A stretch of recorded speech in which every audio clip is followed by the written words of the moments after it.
não é só negócio. Um negócio local é sobre um bom dia sincero, um sorriso no rosto. É sobre gente, apelidos, histórias de vida. É sobre ser do bairro, sobre ser vizinho. Não é só negócio. Negócio local é sobre estar perto, sobre se sentir em casa. É sobre saber dos seus gostos, seus hábitos e horários. É sobre confiança, sobre esperança. Não é só negócio, mas também é negócio. É sobre gerar empregos, renda e oportunidades. É sobre melhorar a vida de quem está à sua volta e, assim, a sua própria vida. Negócio local é bom negócio para todos.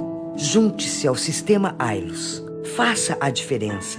Faça parte desse movimento. Valorize as marcas e os negócios locais. Olá! É Ricardo, cafeteria especial para você. Precisamos mudar a nossa forma de atender. Por isso estamos atendendo exclusivamente para encomendas e delivery. Nós queremos preservar a vida de todos. Queremos preservar a vida de todos. Queremos preservar a vida de todos. Faz ser pedido. Enquanto não podemos abraçar você, demonstramos carinho com os nossos sabores na sua casa. Cafeteria especial. Uma cafeteria para todos.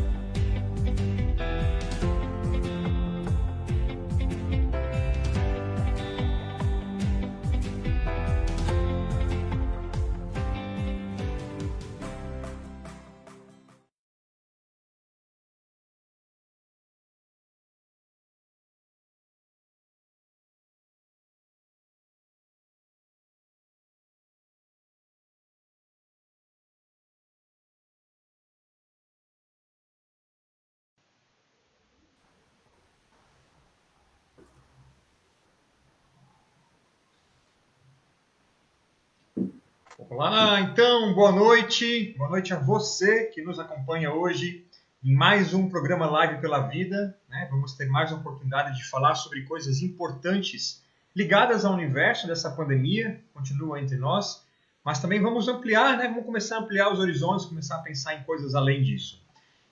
Como todas as semanas, nós temos aí nossos convidados, nosso convidado e a nossa equipe prontamente montada aí, se organizando durante a semana inteira para poder passar para a gente as melhores informações. Por isso, dou meu boa noite ao Amaury, ao Marco, ao Elton, nosso convidado hoje, e para a Gisele, o boa noite especial, já passando a bola para a gente poder dar início, então, ao nosso programa de hoje. Boa noite a todos. Gisele, é com você, então.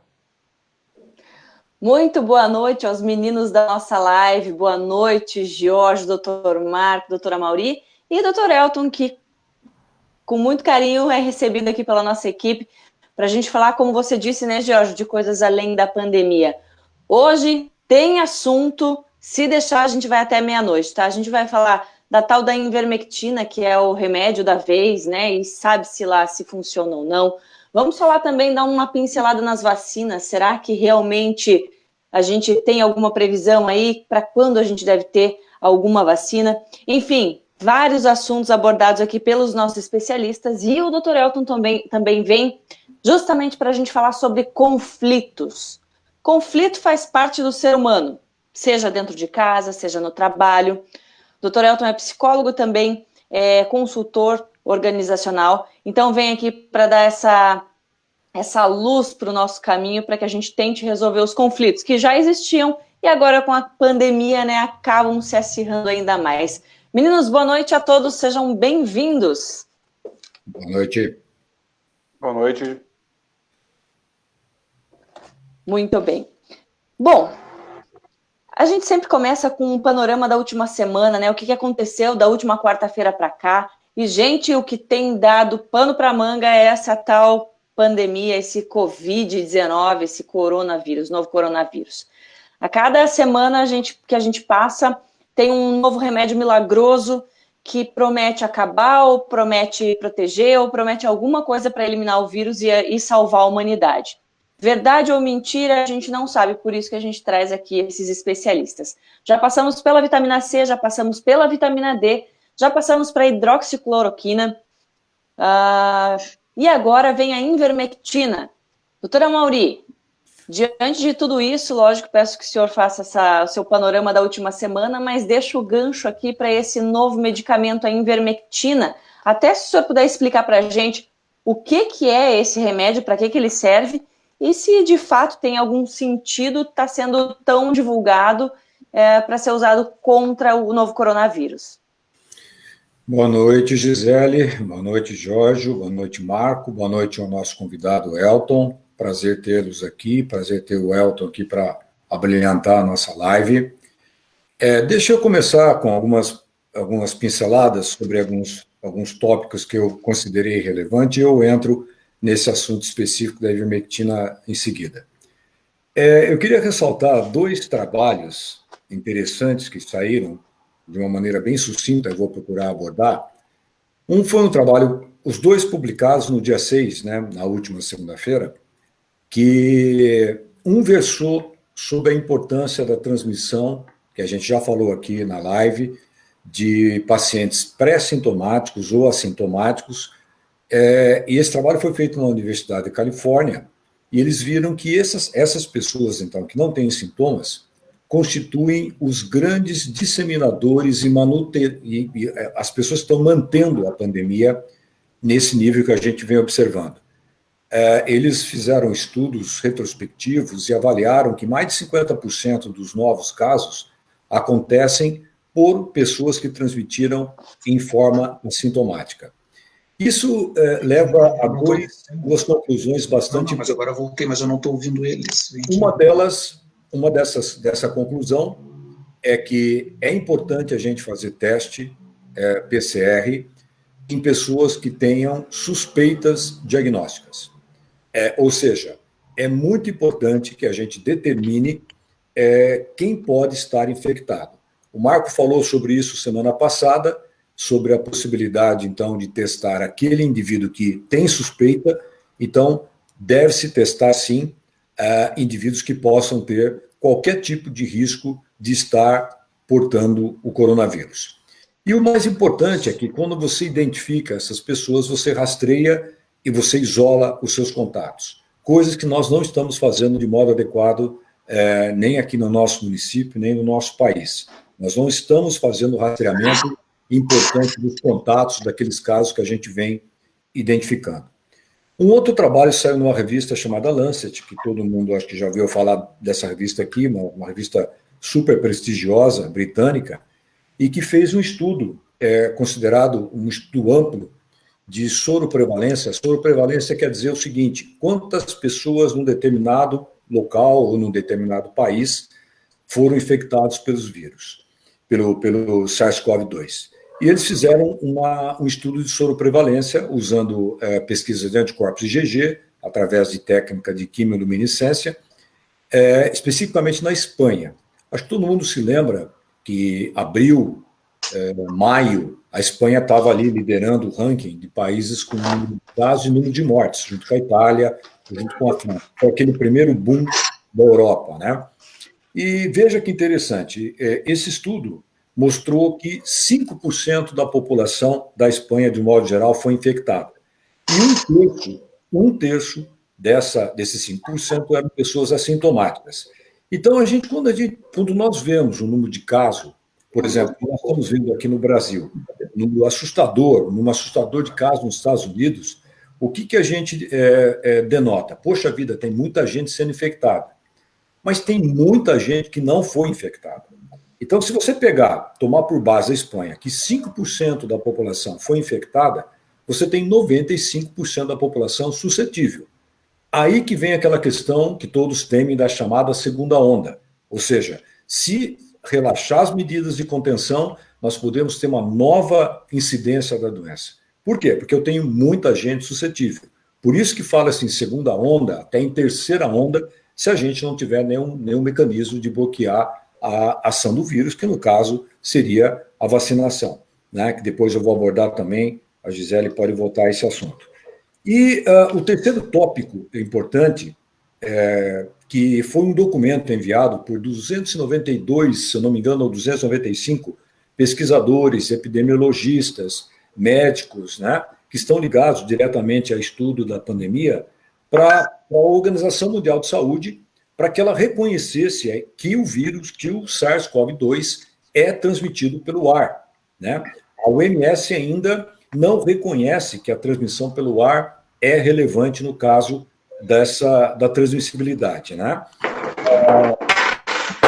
Isso significa que o vírus ele pode se propagar pelo ar através de aerossóis. Eu já falei sobre isso aqui, né? Aerossóis são partículas que são emitidas pela fala, pela própria tosse, né? Ou até pelo canto, como a gente já mostrou casos de transmissão de ensaios de corais, são partículas pequenas que contêm, o tamanho delas são menores do que 5 milímetros.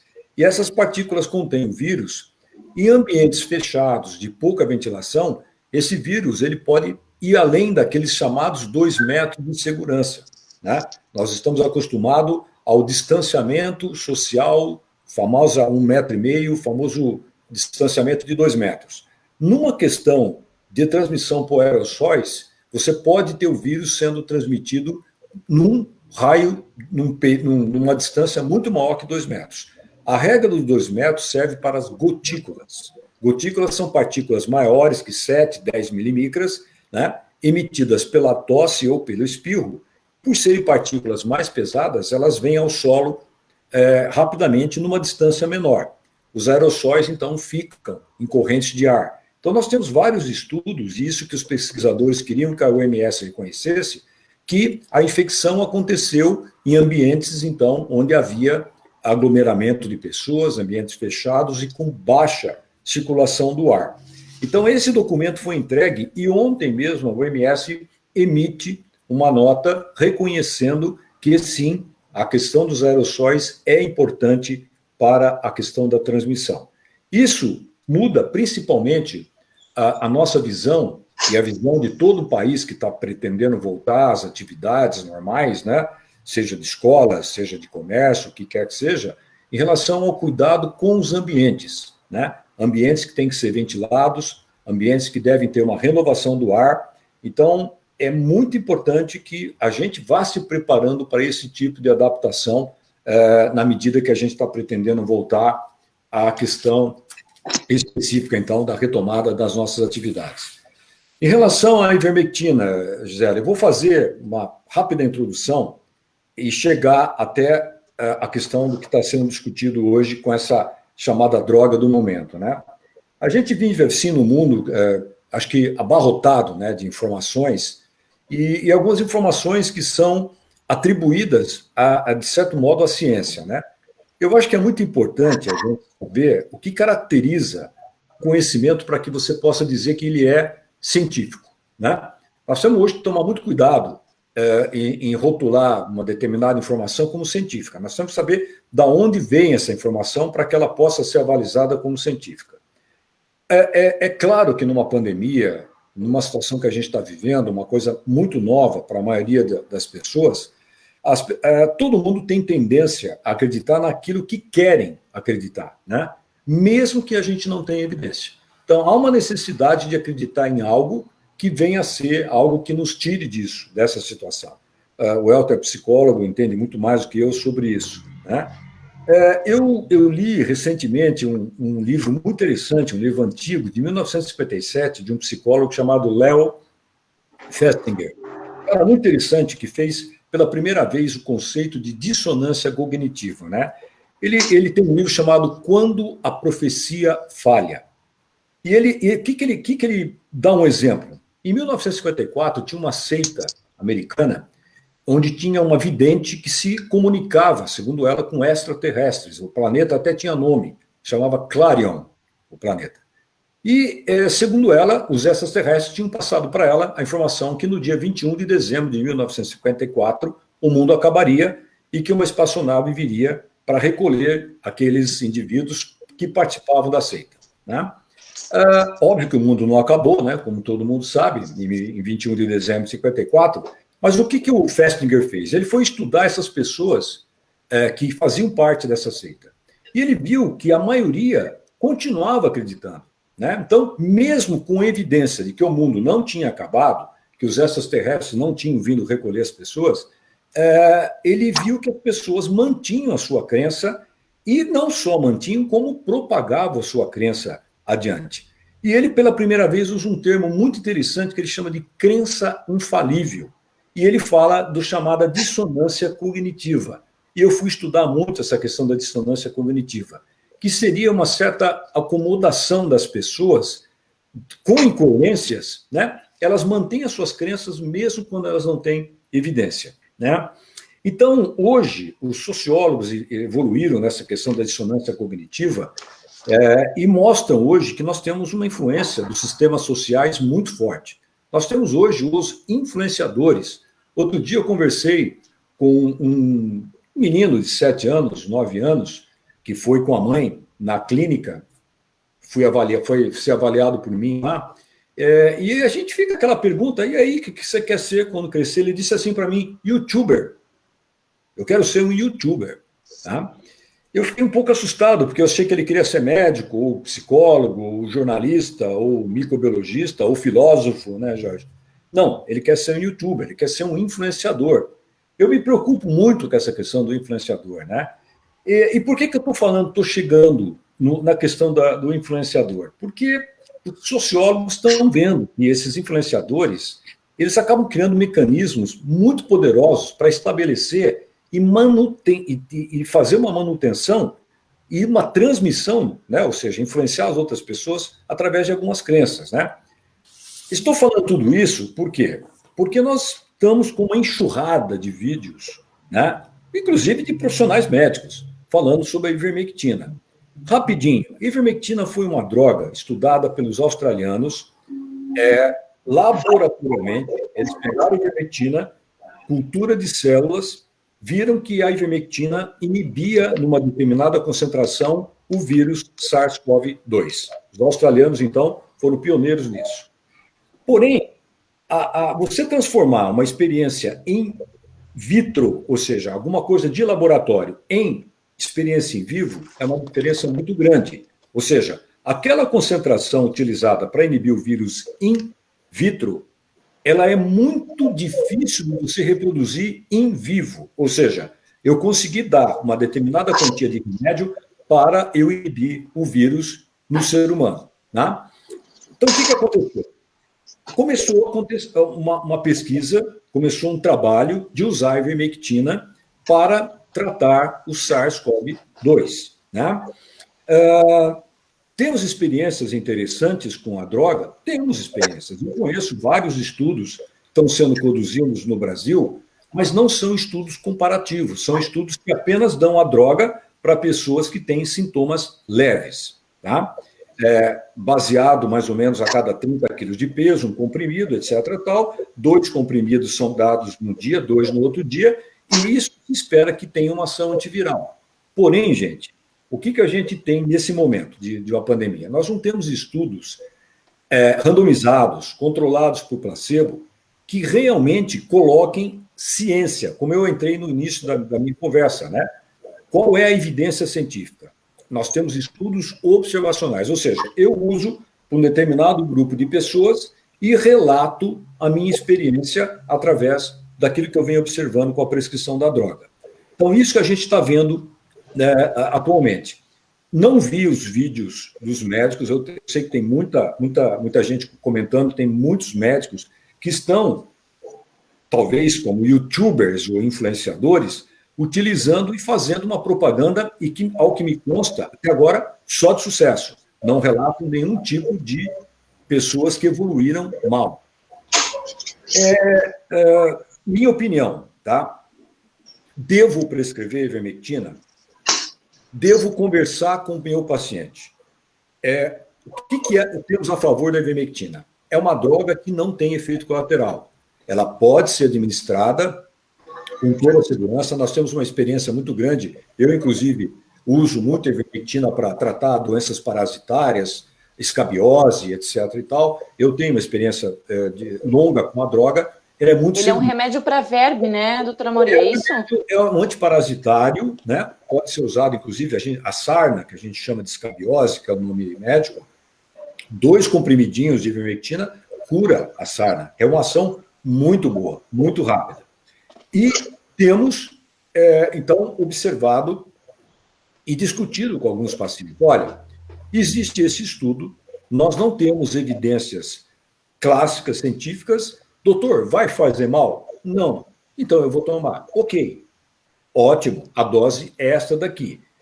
Eu estou dizendo isso, gente, porque, claro que tudo que as pessoas querem hoje é ter algo para tomar para combater o coronavírus. Todo mundo que tem infecção, seja a mais leve possível, e eu tenho atendido tenho feito muita consulta online, muita gente que testa positivo e tem uma dorzinha de garganta, uma perda do olfato, uma febre, uma dor no corpo, sintomas muito leves. Agora, eu gostaria de ouvir, por parte desses médicos, quantos casos foram tratados e que evoluíram para a forma grave. Todo mundo aqui está vendo, no Brasil, que a gente está tendo aí 1.200 casos de óbitos por dia. Dessas pessoas, quantas tomaram medicamento? Quantas foram previamente tratadas? Nós não temos essa informação, né? Nós precisamos, então, criar uma solidez com as evidências, né, da droga para poder sustentar cientificamente. Por hora, nós temos apenas estudos observacionais, né? Uma coisa que eu não concordo, e vou para finalizar minha primeira participação, existe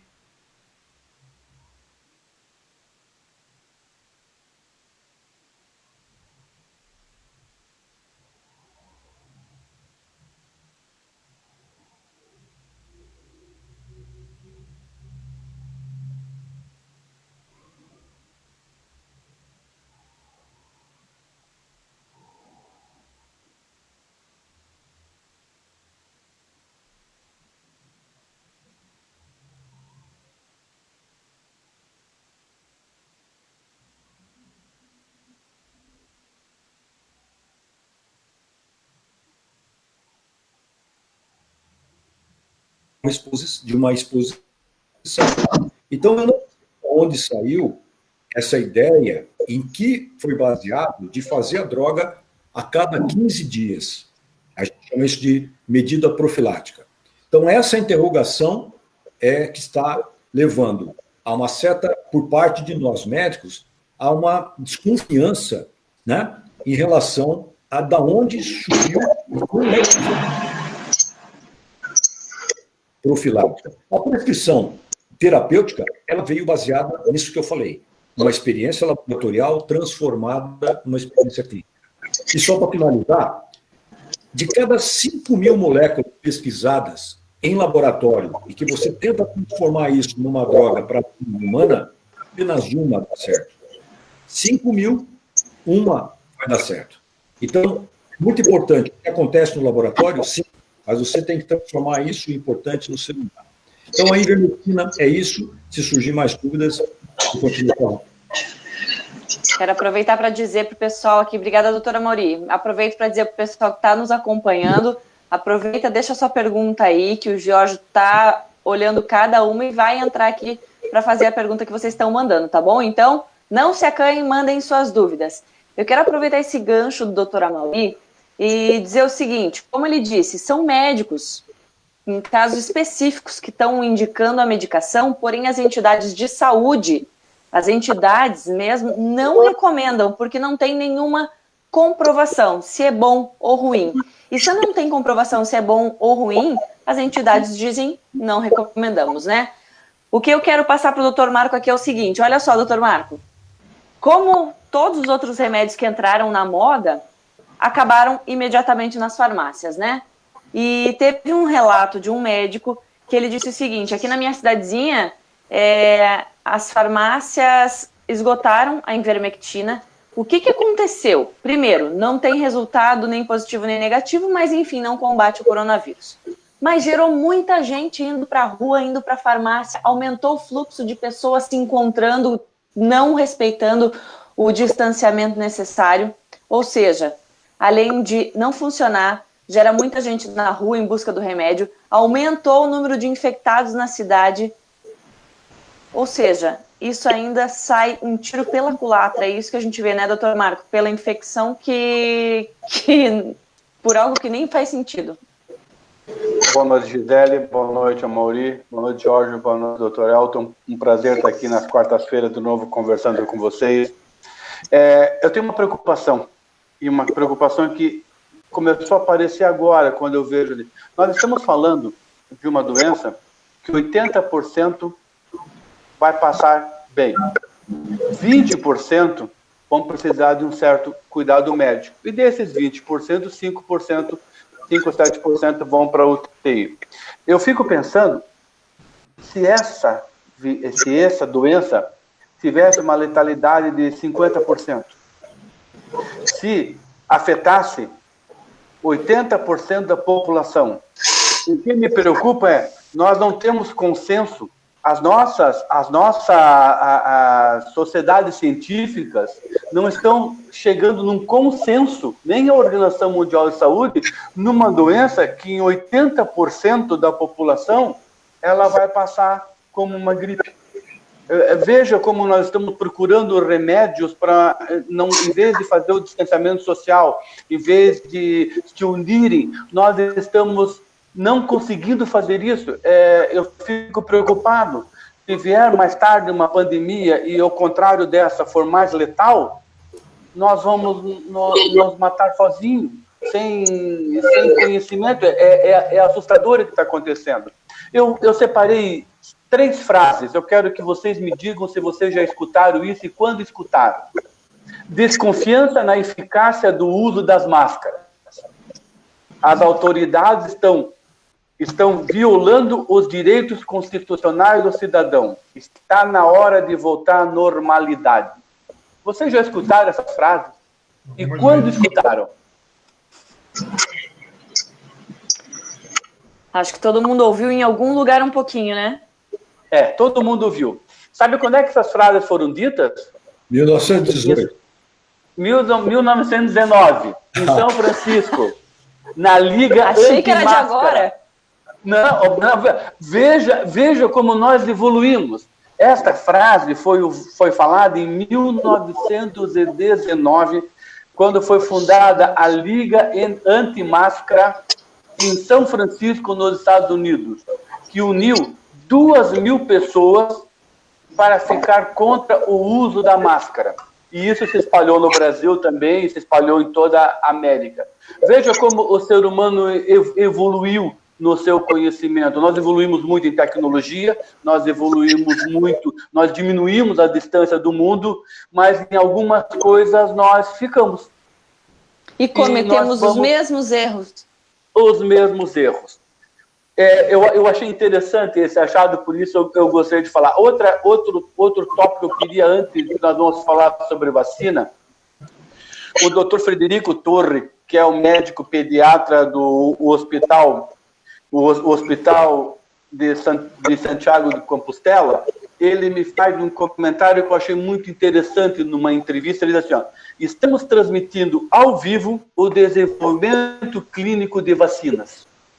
Nunca a população viu com tanta vontade, com tanta esperança, o que é fase 1, o que é fase 2, o que é fase 3, onde vão ser testados. É impressionante. E isso, ele conclui que é muito perigoso a expectativa de uma vacina, se ela não funcionar, ou se ela não funcionar como nós queremos, e quando vai chegar. Eu acho muito interessante o comentário dele, uma entrevista muito boa de assistir. E para mim terminar, o doutor Amaury deixou um gancho para mim que eu achei muito interessante na soroconversão. Esse momento da soroconversão é um momento muito importante para os laboratórios. Os laboratórios têm que ter a consciência de usar testes muito fiéis, muito confiáveis, para podermos gerar resultado de soroconversão para o médico. É importantíssimo que nós começamos a pensar em testes de segunda geração, de terceira geração, antígenos específicos ao coronavírus, S1, S2. Isso é muito importante que nós soltamos isso daqui para frente para nós conseguirmos ver o que nós vamos ter de imunidade ou não vamos ter imunidade. Então, era essa conversa que eu queria ter no começo. Obrigado. Muito bem. Antes das nossas perguntas, Jorge, não sei se você quer colocar alguma agora, mas eu queria já passar para o Dr. Elton, porque tem muita coisa aqui para ele falar.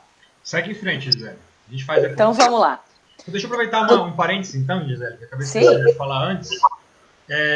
Agradecer profundamente, né, as instituições que estão conosco na transmissão, a Janolab, né, Genética Avançada, e a ViaCred, que estão conosco aí contribuindo, né, para que essa transmissão aconteça. Então, obrigado de coração, em nome da cafeteria, em nome da equipe toda que prepara o programa. Obrigado a vocês. Vai lá, Gisele. Aproveito para fazer esse agradecimento também, Jorge, porque com certeza, com essas equipes, com essas pessoas e empresas que estão apoiando a nossa live, primeiro que nos dá mais credibilidade para quem a gente está falando e por que a gente está falando, não é?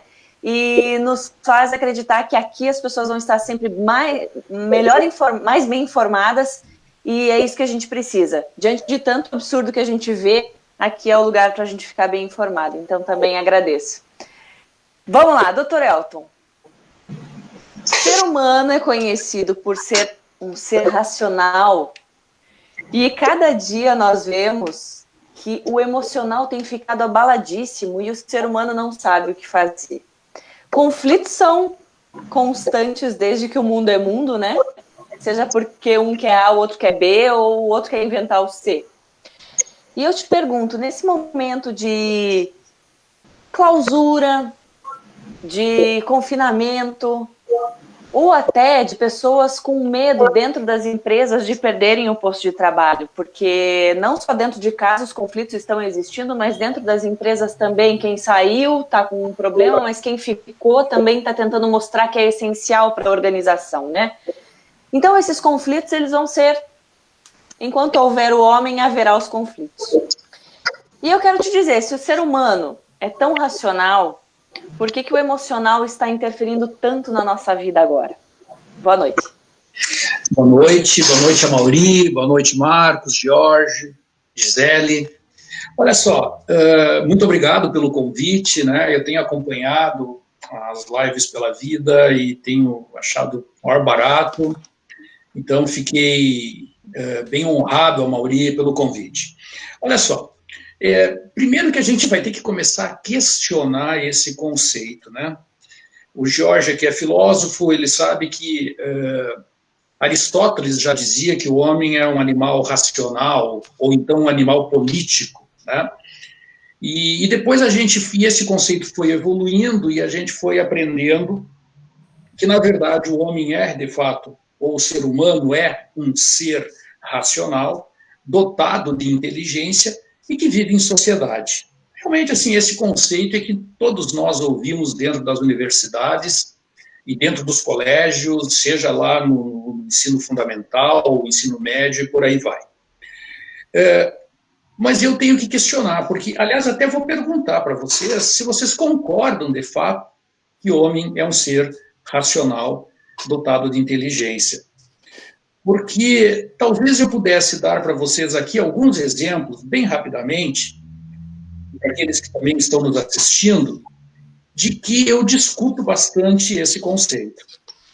Sobretudo, Gisele, tu tens razão, nesse momento que nós estamos vivendo.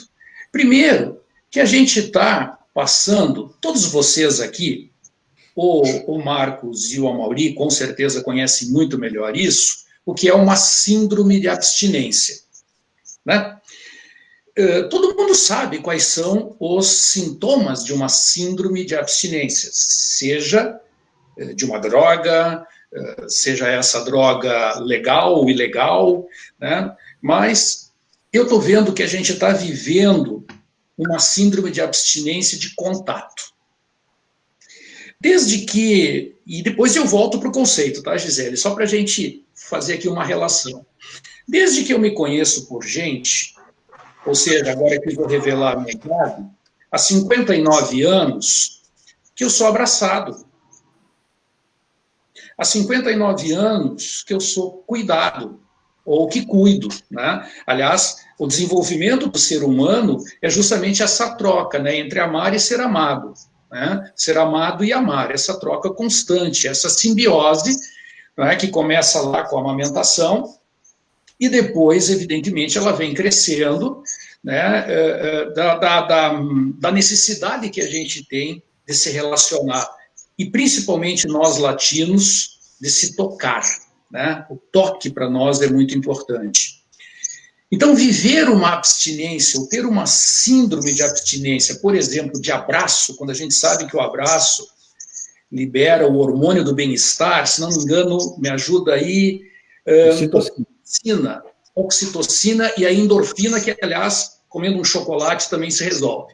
Mas essa situação de bem-estar, né, nós estamos hoje tendo que, dentro de casa, né, suprir um ao outro desta necessidade ou dessa abstinência.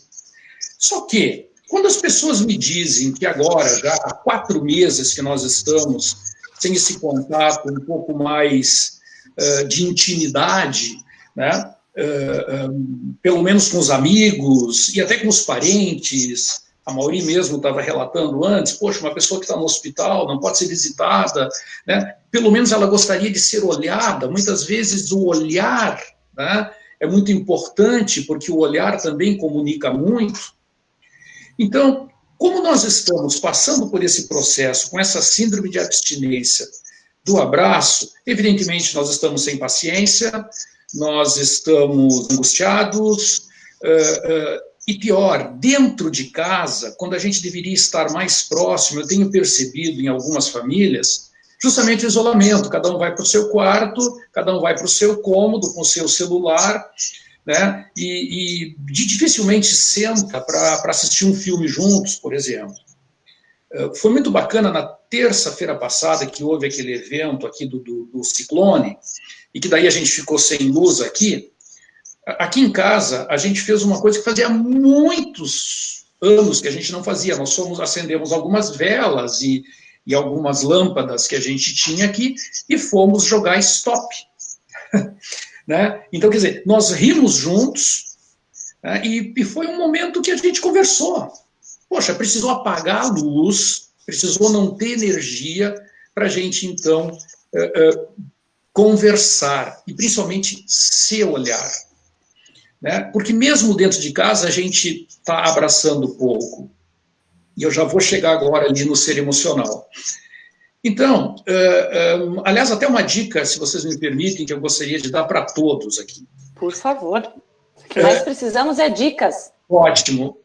É a seguinte, ó, quando alguém vier falar com você, seja da sua família ou não, para tudo que você está fazendo e diz assim, ó, agora você é minha prioridade.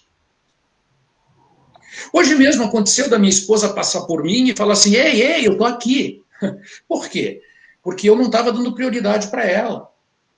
Então, e nós somos carentes. O ser humano, uns mais, outros menos, nós temos uma carência afetiva que nos incomoda muito. E essa carência afetiva vem da onde? Porque nós fomos sempre cuidados. A maioria de nós fomos sempre muito bem cuidados. Então, quando isso não acontece, a gente fica carente. Muito bem. Fazendo agora, já que eu fiz essa pequena introdução da síndrome de abstinência do abraço ou do contato, eu preciso dizer para ti, Gisele, e para vocês, que eu não concordo com o conceito que o ser humano é um ser racional. É só a gente ver como é que a gente é no trânsito. Vocês acham que no trânsito nós somos mais emocionais ou mais racionais? Né? É só a gente ver como que é quando a gente torce para um time de futebol, torcedores se matando literalmente. É só a gente lembrar a última briguinha que a gente teve em casa ou no trabalho. A gente vai ver que essa briga ela pode ter começado racional, esse conflito ele começa racional, mas a partir do momento em que você acha que o outro está te puxando o tapete, ou ele está mexendo com algum princípio, ou algum valor que tu tens, virou emocional. Então, eu costumo dizer nos meus treinamentos e nos meus coaches que, na verdade, o ser humano é um ser emocional, com um pouquinho de racionalidade para conseguir viver bem em sociedade. Eu até brinco que nós somos neuróticos, né? Quer dizer, nós somos normóticos, ou seja, nós somos neuróticos com um pouquinho de normalidade para que a gente possa, por exemplo, estar conversando aqui nesse momento. Então, agora, da onde ou aonde que isso vai influenciar lá no processo do conflito? Eu pergunto para vocês, tem como a gente resolver algum conflito de forma emocional? Eu acho difícil. Muito difícil, Gisele. Por quê? Porque no momento em que a gente... Por exemplo, a conversa que a gente teve no início da nossa live aqui, ouvindo o Amaury, meu amigo de longa data. Eu e o Amaury, a gente jogou futebol de salão juntos. Ele era bom, viu, gente? Jogava bem. Né? Ali no ginásio do Colégio Dom Pedro, se lembra disso? Aliás, do Colégio Pedro II, né? Não, Dom Pedro, Pedro II. Então, a gente já se conhece há muito tempo. E o Amaury, quando estava fazendo aquele preâmbulo, extremamente pragmático, né? Até quando ele foi falar sobre a ivermectina, com todo cuidado, pragmático, né? E esse é o Amaury que eu conheço de realmente muito tempo. Só que agora, quando a gente está aqui para resolver um conflito, a gente deve usar esse pragmatismo, Amaury. Claro que você não vai dizer para sua esposa, olha, a ciência diz que... Porque daí não vai funcionar também. Mas talvez vá funcionar um abraço. Mas talvez vai funcionar assim, vem cá, tu ainda me ama? Porque para restaurar relacionamento, por exemplo, em casa, né, a melhor coisa que tem, quando a coisa está ficando feia, é dizer assim, tá, tudo bem, a gente está discordando, mas tu ainda me ama? Ou, vem cá, quer um abraço? Ou posso te dar um abraço? Porque nós somos seres emocionais.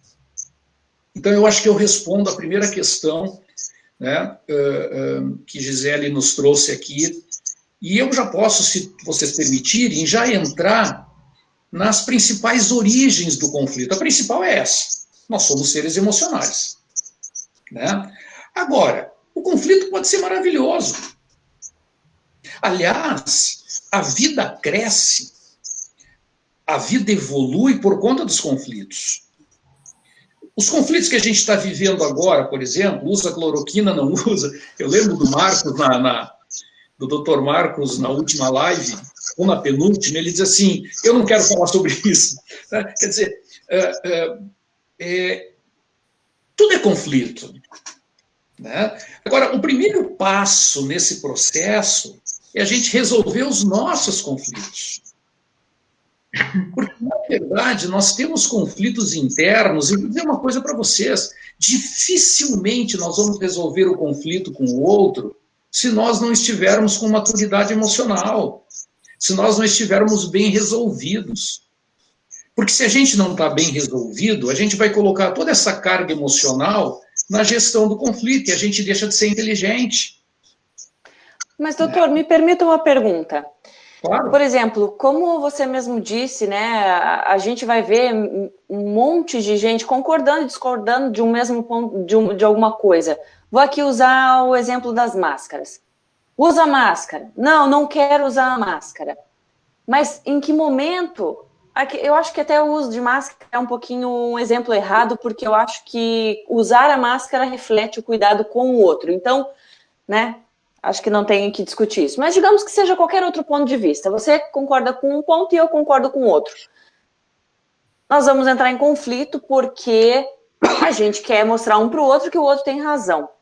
Mas chega um momento que o outro quer convencer que está certo. E enquanto o outro não for convencido, isso acaba virando uma briga. Esse conflito deixa de ser sadio para ser, e construtivo para ser uma briga, gerar atrito entre as pessoas. Uhum. E é isso, as pessoas querem convencer umas às outras de que elas estão certas. E, no fim das contas, cada um vai ter um ponto de vista. Sim. Gisele, só deixa eu completar completar o que está falando. Favor. Assim, hoje nós temos um conflito muito grande na Covid-19. Pessoas que dão opinião sobre isso, dão opinião sobre aquilo, o que é o certo é isso, o que está certo, São Paulo faz de um jeito, o Rio faz do outro, e o problema é que são as pessoas que deviam decidir para nós, estamos esperando decisões. Então, esse conflito deles nos deixa em dúvida para onde nós vamos. nós população, estamos esperando que os nossos líderes não briguem na nossa frente ou não discutam na nossa frente. E essa opinião venha decidir o nosso caminho, e nós não estamos enxergando isso nesse país. Um conflito bem mais grave, né? Muito grave. Sim. Eu não gostaria, e claro, a gente não vai entrar aqui para um viés político, né, ou até de gestão pública, né, mas há 2 lives atrás até se falou, né, Mauri, que nós estamos na mesma tormenta, mas com barcos diferentes, ou às vezes, mesmo dentro do mesmo barco, remando para direções diferentes. Né? Mas o teu exemplo ele foi ótimo, porque o mesmo acontece dentro de uma empresa.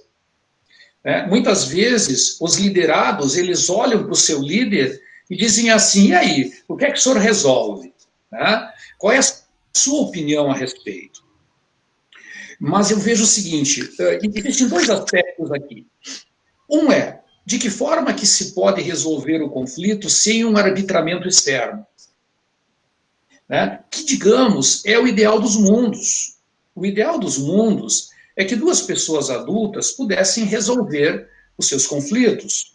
Né? Quer dizer, os pais que têm 2 filhos já na pré-adolescência ou na adolescência, eles poderiam deixar que os filhos resolvessem alguns conflitos, desde que isso não significasse destruir a casa. Né? Então, e aí a gente vai treinando esse ser humano a ele começar a ter essa maturidade emocional para poder resolver os seus conflitos. Eu arrisco dizer, Marcos, e não vou te chamar de doutor, não precisa me chamar de doutor, tá, gente? Me chama de Elton, por favor. Tá bom. Né? Porque eu estou chamando aqui a Mauri, Marcos, enfim. Me chama de Elton, que daí fica legal. Mas o que eu gosto de dizer é que quando a gente fala de inteligência emocional ou de gestão de conflitos com inteligência, eu sempre digo o seguinte, vou resumir aqui em 5 aspectos o que é uma pessoa que tem inteligência emocional para poder resolver os conflitos. E aí, Marcos, dentro do teu exemplo, a gente vai ver que, lamentavelmente, na classe política, é evidente que a gente não vai aqui generalizar, mas na classe política, nós temos muita imaturidade emocional. Por quê? Porque uma das principais origens do conflito são os egos arranhados, ou seja, essa guerra de vaidades, né, que acabam prejudicando os outros. Essa é uma grande origem do conflito, são as vaidades. E emendando na colocação da Gisele, do convencer, é assim, ó, muitas vezes eu já estou convencido, mas eu não tenho a humildade de dizer assim, ok, você me convenceu, show, vamos seguir o teu caminho, que ele é melhor para nós 2. Né? Então fica esse cabo de guerra, né, onde o resultado disso pode ser muito ruim para os próprios e para os outros, como a gente está vendo aqui no Brasil. Mas os 5 aspectos da inteligência emocional, né, você não precisa ler todo o livro lá do Daniel Goleman, mas são os seguintes. O primeiro deles é a tomada de consciência. Então, a partir do momento em que eu consigo olhar para dentro de mim e consigo entender o que está acontecendo, fica mais fácil. Claro, às vezes a gente precisa de ajuda, ou de um médico, ou de um psicólogo, ou de um psiquiatra, ou de um pastor, ou de um padre, ou do pai, ou da mãe, mas o processo de olhar para dentro de si, né, e entender o que está acontecendo é o primeiro passo, inclusive para que eu possa resolver os conflitos que eu tenho comigo mesmo. Caso ou não descaso, saio do emprego ou não saio, quer dizer que são todos conflitos. O segundo aspecto da inteligência emocional é quando agora que eu sei o que está acontecendo, é o que eu faço com isso.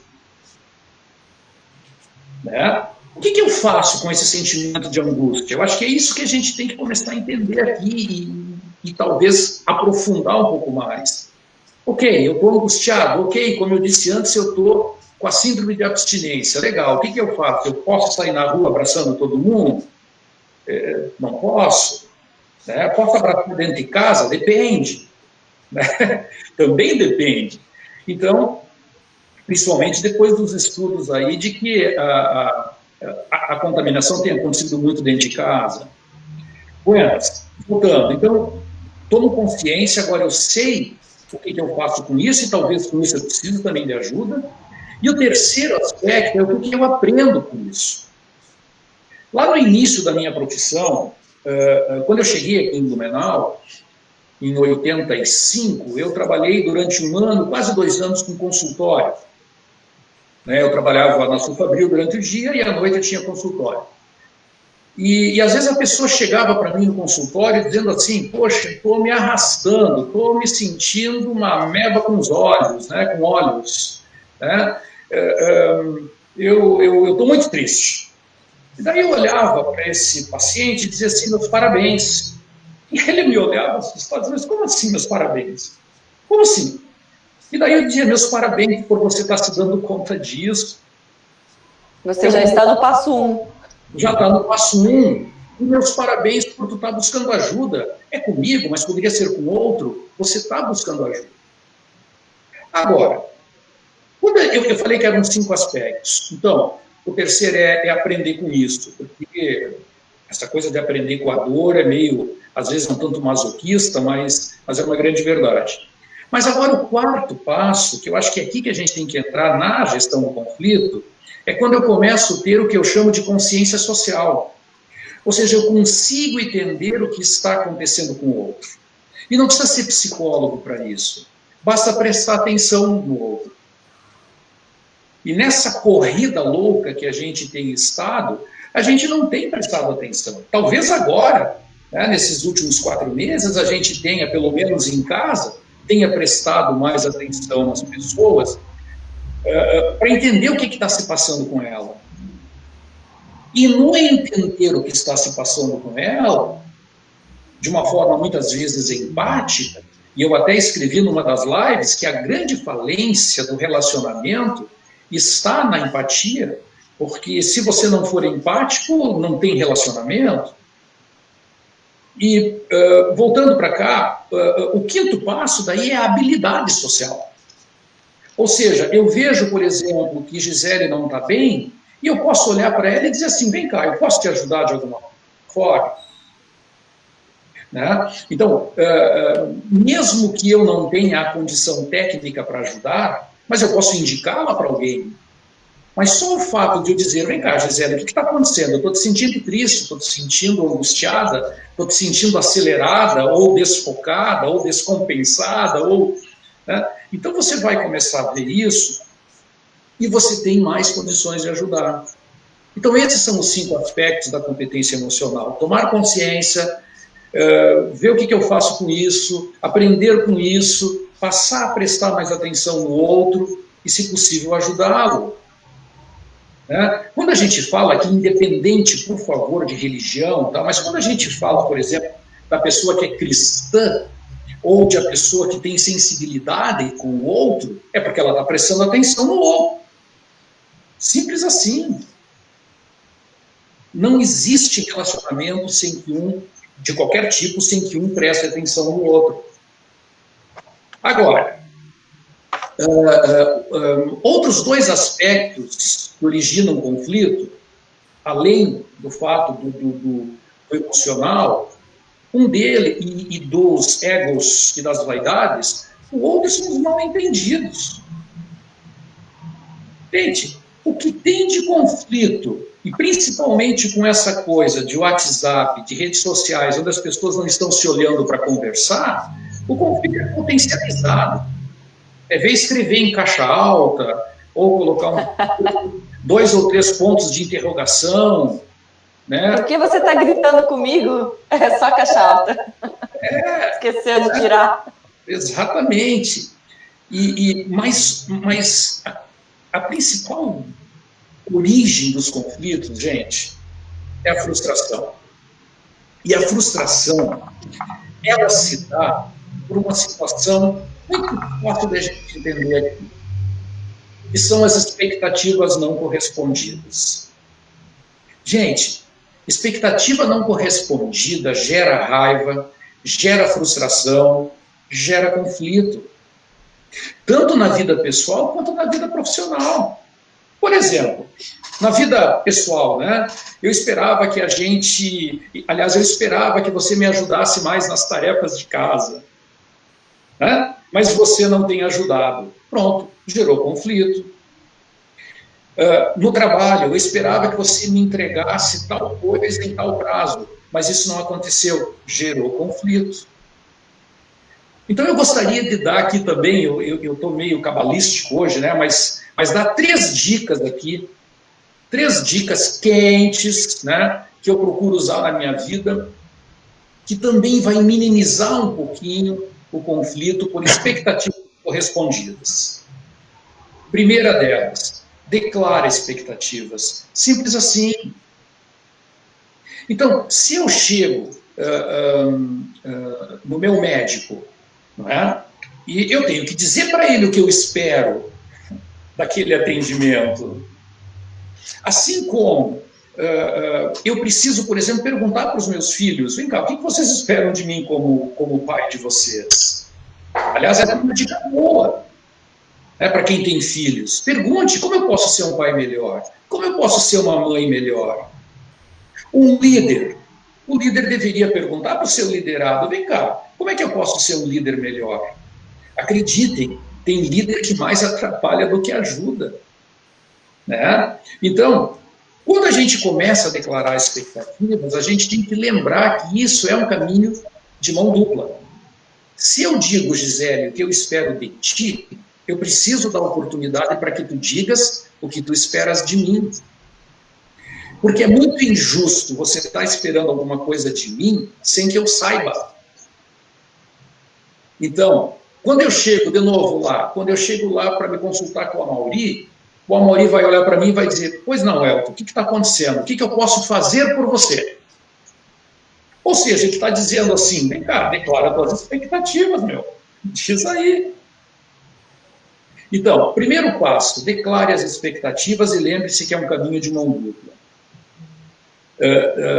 Dias desses aí, a minha filha tinha uns 14 para 15 anos, ela é primogênita, então eu nunca fui pai antes, né? E eu dei uma pisada de bola e eu perguntei para ela, filha, como é que eu posso ser um pai melhor? Eu nunca fui pai antes, né? Daí ela falou assim, posso fazer uma listinha? Eu falei, pô, pode. E a primeira coisa da lista da minha filha era a seguinte, que o pai ficasse mais em casa. E usando aqui um popular, me quebrou as pernas, porque quem me conhece, o Amaury que já me conhece, sabe que eu tenho muitos clientes fora de Blumenau. Então eu viajo muito. E eu tive que dizer para minha filha que isso era impossível. Me doeu no coração. É que a segunda dica, gente, é não faça promessas que não possa cumprir, que é outro estopim para o conflito. Não faz promessa que não possa cumprir. Porque você pode até esquecer que fez a promessa, mas para quem você prometeu, meu amigo, se o Amaury me disse que vai me mandar o nome de uma série e não me mandar, né, quer dizer, eu tenho que entender que ele é o culpado, enfim, mas eu vou ficar esperando. Então, o conflito ele acontece por expectativas não correspondidas por uma razão muito simples. Porque muitas vezes as expectativas não estão declaradas. Não sei se já aconteceu com vocês aí que são casados, e a sua mulher está meio chateada, e você pergunta, o que houve? Mas está na cara alguma coisa, né? Mas daí você diz, não, nada, né? Mas aí você diz assim, não, mas eu estou vendo que você está chateado, o que aconteceu? E daí ela diz assim, não, você não tem mais me trazido flores. E aí você diz assim, mas por que é que você não me disse? Como é que eu vou adivinhar? Porque daí ela olha para ti e diz assim, mas tu não percebeu? E na verdade, muitas vezes a gente não percebe. Né? Então, declare expectativas, não faça promessas que não possa cumprir. E antes de eu falar a terceira dica, eu vou usar aqui um diagrama aqui com as minhas mãos. Aqui na minha mão esquerda estão os símbolos. Né? O que são os símbolos? meus sonhos, meus desejos, minhas vontades, aquilo que eu gostaria que acontecesse, né? Aqui embaixo, na minha mão direita, está o real, aquilo que é concreto. A diferença entre aquilo que eu gostaria que acontecesse, que está aqui em cima, e aquilo que de fato é o real, gera uma tensão aqui no meio. Essa tensão entre o que eu gostaria e o que de fato é, ela pode ser muito destrutiva. Ou pode ser extremamente criativa se as pessoas conversarem. Por outro lado, para finalizar aqui esse raciocínio, por outro lado, a terceira dica que eu dou, e as pessoas até se impressionam um pouco comigo, porque, pô, Elton, mas tu é um cara de gestão humana, né? Como é que tu me diz uma coisa dessas? Mas eu quero dizer para vocês o seguinte, no fundo, nós temos que diminuir um pouco as expectativas que a gente tem em relação aos outros. Porque nós, com essa nossa natureza pecaminosa, né, e com essa natureza errante, a gente vai errar, a gente vai magoar, de vez em quando a gente vai mentir, né, de vez em quando a gente não diz bem a verdade, a gente mente, né. Então, quando a gente diminui um pouco as expectativas em relação aos outros, também fica mais fácil gerenciar os conflitos. Né? Não sei se faz sentido isso para vocês até aqui. Vou dar uma respirada para depois a gente seguir. Vamos lá. Muito bem, mas eu acho que não vai dar tempo de respirar. Tem pergunta, né, Giorgio? Tem pergunta. Aliás, Elton, que coisa provocativa a tua fala. Eu podia ficar aqui falando mais 3 horas, não vou parar de falar porque eu não paro mais. Né? O pessoal me conhece aqui já. Mas é que alguns fizeram alguns comentários e acho que me permito fazer alguns comentários em relação aos comentários. O pessoal falou que o remédio é a empatia. E ouvindo a sua fala agora, Elton, me fez lembrar que a gente tem uma falha muito grande social de imaginar que empatia é se colocar no lugar do outro, né? Isso é uma falha medonha, porque colocar no lugar do outro não tem nem como fazer isso, é impossível. E aí, olhando os comentários, me fez lembrar disso mesmo, né? A empatia passa pelo caminho que você falou, da aceitação, do não julgamento, né? Do olhar para o outro a partir da diferença que existe entre a gente, né? E aí eu acho que faz mais sentido. Mas, como não sou eu que fala hoje, então tem um comentário aqui do Stark, que fala o seguinte: Elton, eu acho que nunca na história da humanidade os idosos tiveram que ser tão segregados do convívio familiar, social e profissional como agora, né? Paralelamente, recebem informações, dúvidas, as fake news em abundância das mídias, que geram intenso estresse emocional. Diante deste cenário, como você espera que será o day after da pandemia, né, o pós-pandemia, para esta população idosa? Volta-se à normalidade? Ficariam, então, sequelas dessa pandemia? Qual é a sua opinião? Ótima pergunta. Eu até tinha deixado, Stark, obrigado pela pergunta. Stark também já conheço há muitos anos. Eu até tinha deixado essa reflexão das sequelas, eu tinha deixado mais lá para o final da minha fala. Mas vamos antecipar aqui, porque eu acho que esse é o objetivo, né, da gente ir batendo papo. Eu vejo assim, nós temos que criar mecanismos compensatórios, né? Como é que se faz isso? Bom, antes disso, ainda sobre empatia, tá? Na verdade, a gente fica muito preocupado com essa questão de se colocar no lugar do outro. Na verdade, a gente tem que ver pela perspectiva do outro. É um pouco diferente. E ver pela perspectiva do outro com um pouco mais de compaixão. Não pena, mas com um pouco mais de companheirismo, sabe? Porque eu posso não sentir a dor que tu sentes, não é verdade? Aliás, muito provavelmente eu não vou estar sentindo a dor que tu sentes, mas eu posso me compadecer por ela, e posso dizer o quanto eu entendo esse sofrimento, né? E posso dizer assim, ó, eu tô aqui do teu lado. Aí sim o remédio passa a ser a empatia, beleza? Agora voltando para a colocação do Stark, primeiro, tanto a minha mãe como a mãe da minha esposa são pessoas muito afetuosas. Então, por exemplo, agora, minha mãe de vez em quando vem aqui em casa e a gente toma, evidentemente, todos os cuidados possíveis e impossíveis, mas a gente tem que estar controlando ela para que ela não nos abrace. Olha que interessante. Ela quer abraçar. Ela não é só quer, ela precisa abraçar. Né? Meus filhos foram visitar a avó agora recentemente em Florianópolis e foi combinado que tinha que chegar lá na casa antes de abraçar, tomar um banho todo mundo, de preferência se pudesse tomar um banho de álcool, tomar também, né? Mas como é difícil isso, porque eles, assim, ó, todos nós somos carentes, eu já falei antes, mas os nossos idosos são muito mais, potencializa isso. Eles precisam da atenção, né? Então, o que a gente faz? Né? Até por experiência própria, alguns mecanismos compensatórios, como, por exemplo, sentar, mantendo a tal da distância, mas sentar e conversar, né? Compartilhar, ouvir histórias, contar histórias. Né? Geralmente os idosos gostam muito de contar histórias sobre o seu passado. Então, você dizer que você está curioso, mas como é que a mãe resolveu isso? Como é que o pai resolveu aquilo? Então, no momento em que você dá a atenção, não substitui o abraço, mas o olhar também gera cuidado.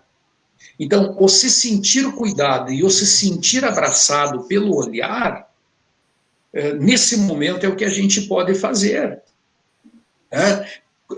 Por exemplo, colocar o filme que sua mãe gosta de assistir, ou seja, naquele momento a prioridade é daquele idoso que você está atendendo, ou que você está recebendo, ou que você está, enfim, com todos os cuidados que a gente precisa ter. Às vezes até uma brincadeira que você faça. Outro dia aqui em casa eu coloquei um show e daí disse, bom, mãe, agora eu quero ver como é que a mãe dançava. Daí ela dançou sozinha, daí depois a minha esposa foi dançar junto, mas não junto, mas... Então, aquilo para ela, daí ela disse assim, eu nunca me senti tão bem. Então, respondendo à questão do Stark, como nós estamos, o que eu acho? Eu acho que todo esse controle que a gente está, porque controlar vontades também cansa, vocês concordam? Nem tem como, né, Elton? A gente cansa de se controlar. Dá um cansaço mental, emocional, danado se controlar. De frear o impulso de abraçar as pessoas, né? Quando você vê tá indo, opa, volta. Volta, isso cansa pra caramba, isso tá esgotando. Né? Então, como é que eu vejo? Eu vejo que a gente deverá usar essa mesma energia que a gente usa hoje para o controle, usar essa mesma energia para quando nós pudermos ter o contato. Né? Para que e eu tenho dito isso muito para minha mãe, né? No sentido assim, e muitas vezes por telefone, mãe, calma, porque a gente vai ficar tão grudado quando esse negócio passar, né? A gente vai ficar mais juntos, sabe? Tenha calma. Então, ou seja, usar essa energia que hoje a gente usa para controlar, usar para a gente ser melhor depois. E talvez Elton, até... Oi, desculpa. Pode falar. Não. E até, digamos, algumas atitudes que a gente não tinha em relação a esses idosos, atenção, hein? Né? Algumas atitudes que a gente não tinha em relação aos idosos, a gente vai passar a ter. Né? Talvez, se eu não ligava todos os dias para minha mãe, talvez agora eu passe a ligar para saber se ela está bem. Né? Então, agora, Stark vai ter sequelas. sabe? Vai ter sequelas. Você mesmo disse na semana passada que você nunca receitou tanto ansiolítico como atualmente. Então, as sequelas, elas vão existir. O que nós precisamos fazer é minimizá-las. É o que a gente pode fazer agora, né? Com algumas dicas que eu passei. Então, e outra coisa, começar a verificar o que mais que os nossos idosos gostam de fazer. Se é ler, vamos levar livros para eles. Por exemplo, né? Se é bordar, vamos dar a possibilidade que eles bordem. Se é, sei lá, jogar canastra, bom, que jogue canastra com a distância de 2 metros um do outro, mas e com todos os cuidados, nós vamos ter que fazer isso. E é essa a dica que eu dou.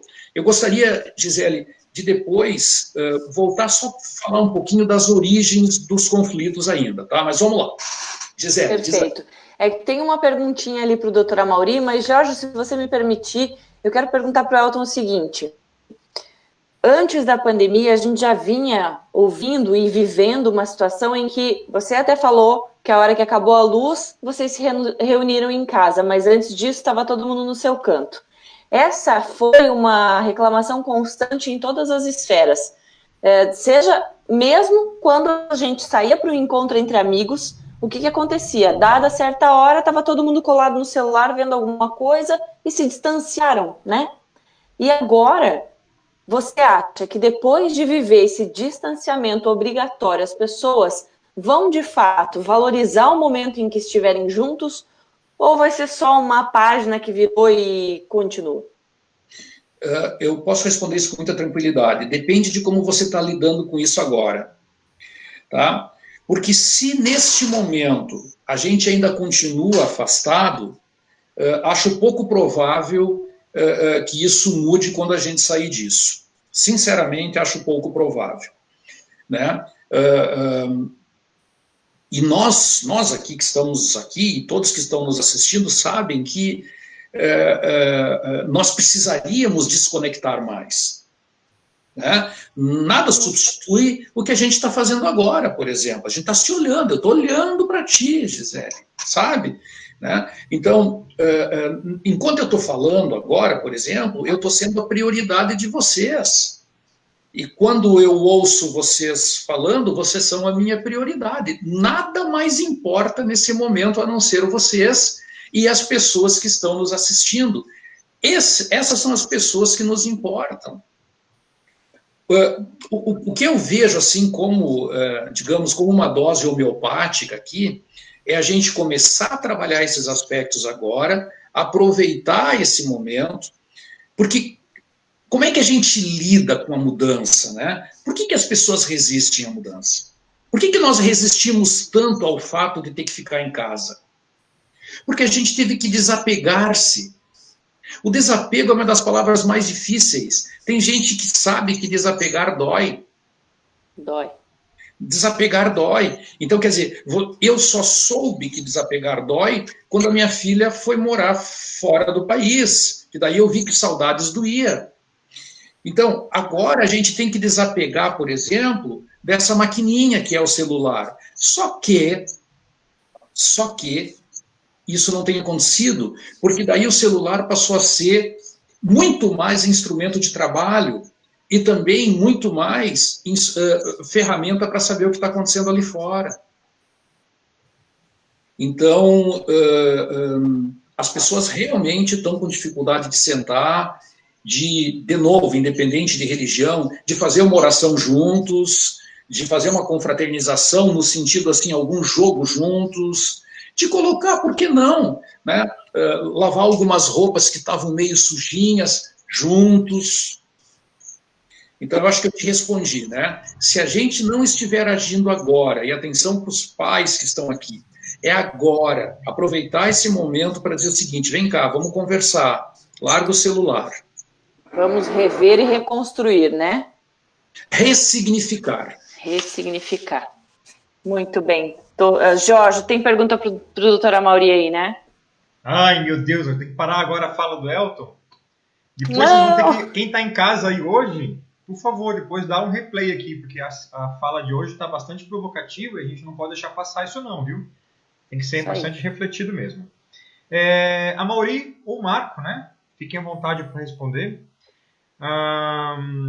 Sobre 2 estudos, a pessoa aqui, o Marcelo, perguntou para a gente o seguinte.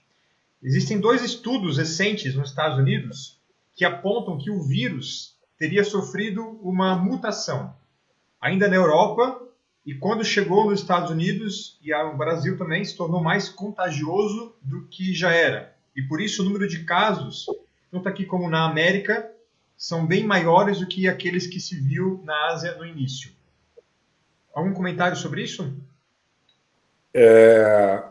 Na verdade, o vírus não sofreu uma mutação, já sofreu mais de 200 mutações, né? O detalhe é que esse vírus, ele é um vírus... Bom, eu estou me sentindo até agora meio fora, porque estava uma conversa tão boa, né? Tão filosófica. Eu sei.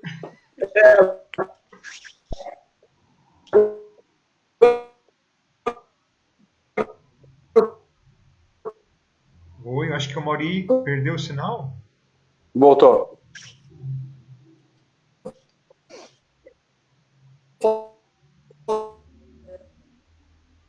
Opa.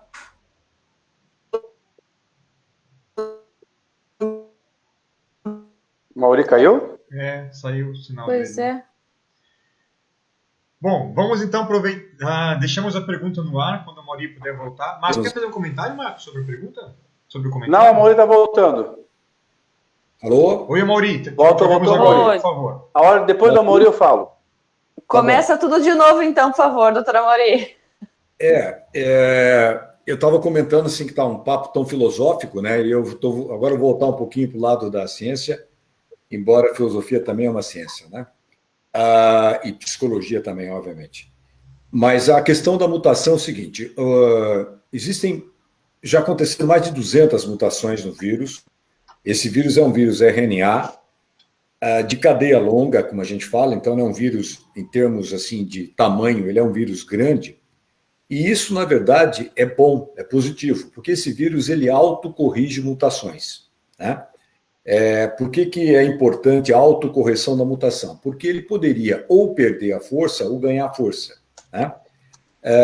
O SARS-CoV-1 perdeu a força em 2002, na primeira vez que a gente se defrontou com um coronavírus tão significativo, e uma das razões que ele já transmitia mal, que a infecção foi extinta, foi exatamente essa perda da capacidade de infectividade dele.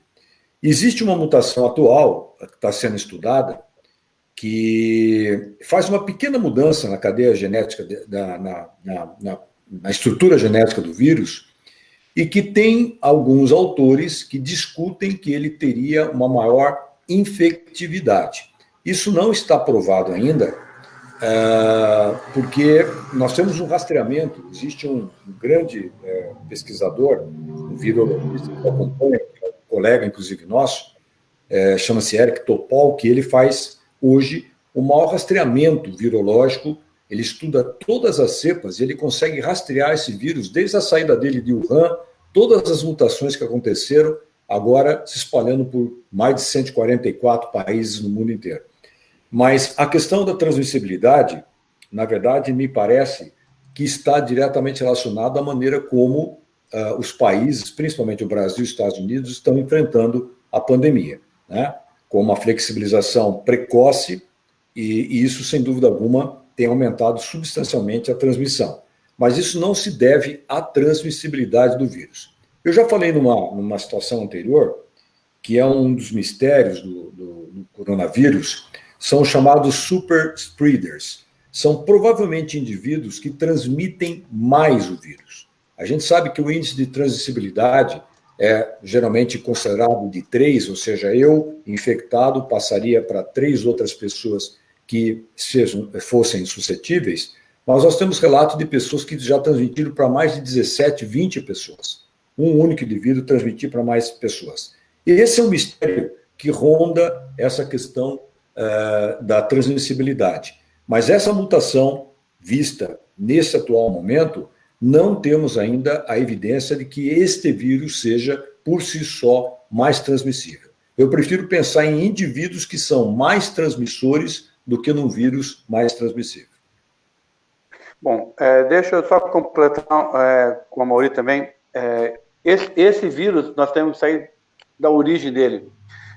Esse vírus nós não conhecemos, é um novo vírus, o nosso organismo não conhece ele. A tendência de quando você faz mutações no vírus, a grande preocupação de quando você faz a mutação no vírus, não é quantas mutações desse vírus faz, é aonde ocorre essa mutação. Aonde ocorre essa mutação pode prejudicar até as nossas futuras vacinas. Então, é muito importante saber que ele vai fazer mutação e aonde ele vai fazer mutação. E tem muito mistério, como o Mauri falou, tem muito mistério sobre esse vírus. Por que aquela pessoa que tem o vírus, a esposa tem o vírus e o marido fica imune? Não passa para o vírus, ele passa para a irmã dela, passa para o cunhado, passa para o vizinho, mas para aquela pessoa que está do lado dela o dia inteiro, o marido ou o marido para a esposa, não se contamina. Então, tem algumas coisas nesse vírus ainda, tem várias coisas nesse vírus que nós vamos ter que aprender muito com esse vírus. Transmissibilidade, quantidade de mutações, alterações na sua convivência. Vai ser muito complicado nós passarmos aquela passagem do vírus e o pós-normal, para o futuro normal, vai ser uma fase muito complicada para nós. Deixa eu só aproveitar aqui, antes da gente voltar para o Elton, o Marcos também fez uma postagem aqui na nossa rede. Ele gostaria de ouvir os comentários sobre as estatísticas entre o que diz a mídia. Hoje, por exemplo, no texto do Marcos, ele fala o seguinte: enquanto um veículo de comunicação afirma que o Brasil registrou hoje mais de 1.300 casos, em 24 horas, o portal Transparência do Governo informa que no dia 7 foram 350 óbitos. A diferença entre data de registro e de óbito, algo nesse sentido. Pelo que eu entendi do Marcos, ele queria entender um pouquinho da parte de vocês. Por que tem essa diferença tanta nas informações? Por que tantos órgãos fazem uma estatística e oficialmente aparece outra? Você tem um comentário para fazer sobre isso? Eu não vi a estatística de hoje, mas as estatísticas estão diferindo pouco entre o que os órgãos, o órgão de imprensa hoje, determinada cadeia de imprensa se juntou para compilar dados que são fornecidos pelas secretarias estaduais de saúde, né? Enquanto o Ministério da Saúde continua compilando os dados da forma tradicional. Pode haver, Jorge, uma defasagem, porque os dados são lançados, né? E pode haver demora. A gente tem fusos horários, inclusive, diferentes aqui no Brasil. Inclusive, final de semana, a gente sempre vê que a gente tem um menor número de óbitos acontecendo sábado e domingo. Podem reparar. Não é que morreu menos gente, é que a notificação está sendo feita de modo um pouco atrasado. Eu falei, acho que 2 lives atrás, sobre essa questão dos óbitos, né? Os óbitos, na verdade, refletem, não é o que está acontecendo agora, é o que aconteceu há um tempo atrás. Porque hoje tem exames que levam, às vezes, até 3 semanas, desde a coleta até chegar esse resultado para o órgão, né, o hospital ou a unidade de saúde onde ele foi coletado, quando ele é feito principalmente hoje pelo LACEN, pelos laboratórios públicos. Então você pode ter um indivíduo que se contaminou, que faleceu há 2 semanas atrás e só hoje o resultado do exame dele veio. Pronto, então o óbito vai ser notificado no dia de hoje. Essa maneira de fazer o relato do óbito não é a melhor, mas é a que se tem. É a maneira como se adotou. Todos os países no mundo adotam a mesma metodologia. Então, nosso país é um continente, vamos lembrar disso, né? Nós temos uma dimensão muito grande. E temos dificuldades nos estados do Nordeste, do Norte, Nordeste principalmente, na questão da notificação. Então, pode haver uma defasagem, mas eu não vi um número tão discrepante, de 1.000 e pouco para 300 e pouco. Eu acho que aí houve algum erro, né? Eu tenho visto uma diferença de 50, 70 óbitos, né? que diferem entre esse órgão da imprensa e o Ministério da Saúde. É uma diferença que pode ser atribuída ao momento que essa notificação chegou até um dos órgãos, né, de divulgação. Eu atribuo dessa forma. Não sei a opinião do Marco aí, qual é. Bom, quando nós falamos desse número grande de infectados, 2.000 por dia, 3.000 por dia, nós temos que pensar o seguinte: são todos os testes que nós fazemos no Brasil. São os testes de PCR, são os testes sorológicos e são os testes rápidos. Então, todos esses testes, eles vão para a mesma fonte e ali diz os números de contaminados, não os números de doentes ou os números de pessoas que estão transmitindo. Os números de pessoas, ali está os que estão contaminados, aqueles que têm os anticorpos e aqueles que estão com o PCR positivo. Então, o número é muito grande, é um número exagerado, mas nem todos eles estão com a doença. Isso tem que ser bem explicado, porque tanto nessa estatística estão juntos os testes rápidos, feitos em farmácia, feitos em empresas que estão obrigados, quem faz o teste sorológico ou de PCR é obrigado a informar, é uma doença de informação obrigatória. Então, esse número sempre vai aumentar, porque os testes agora vão ser feitos mais frequência, você vai ter um número sempre maior. Isso aí vai ser normal, o nosso número daqui para frente aumentar, mas não quer dizer que você tenha mais gente infectada. Você pode ter também gente infectada e gente que teve contato com a doença. São coisas diferentes. Só deixa eu fazer aqui um parênteses, porque o tempo nosso, quando a gente vê, passou um monte, né? Estamos aí com um tempo bastante grande do nosso programa, por isso que eu fiz esse parênteses com essas perguntas que vieram, né, para provocar a Gisele agora a fazer a finalização do programa, voltando com o Elton. Acho que seria importante a gente finalizar a nossa live de hoje com a temática que veio com o nosso convidado de hoje, né? Para que a última palavra, digamos assim, do programa seja essa reflexão tão importante que tem permeado o nosso programa de hoje, né? Sem tirar o foco que nos provocou a criar esse programa, que é a verdadeira informação baseada na ciência com relação ao que acontece na pandemia. Então, Gisele, eu passo para ti e te provoco a fazer, então, esse enlace com o nosso convidado de hoje, o Elton, para que realmente as pessoas hoje terminem o programa refletindo sobre a temática que talvez permeie todas as outras, né? A questão da vacina, a questão da busca de notícias mais coerentes, a questão da pandemia como um todo, só vai fazer sentido se a gente estiver cuidando com um elemento mais importante dessa pandemia, que é o ser humano que está envolvido nisso, né? Então, vamos voltar aí para finalizar com o Elton, pode ser? Pode ser, isso mesmo. Vamos dar a voz, está todo mundo gostando de ouvir o Elton, mas eu quero só fazer um parênteses aqui. Eu tenho ouvido, não foi uma vez em uma live que eu vi, não. A pessoa que está falando fala uma coisa e a pessoa que vai nos comentários fala exatamente o contrário daquilo que foi dito. Então, cuidado. Se a gente já está invertendo a informação que a gente ouviu, você imagina o que a gente está fazendo com fake news, com o que não é verdade. Então, presta bem atenção nas informações que você está ouvindo, de fontes fidedignas que você tem, que tem credibilidade, e cuida para não distorcer, tá? Pede para a pessoa assistir a live, para não ter dúvida nenhuma e não inverter o jogo. Falar o que não foi dito, ou dizer, enfim, não dizer o que foi dito. Maravilha. Elton, então, você queria dar aí, encerrar, né, com 3, não sei se são 3, mas enfim, com as suas dicas aí, né, ou as origens dos conflitos, é isso? Na verdade, obrigado, Gisele, está correto, aliás, esse teu parênteses, porque nós vimos antes que o mal entendido ou a distorção de informações vai a conflito. Né? Não foi isso que eu quis dizer, não foi isso que eu entendi, e por aí vai.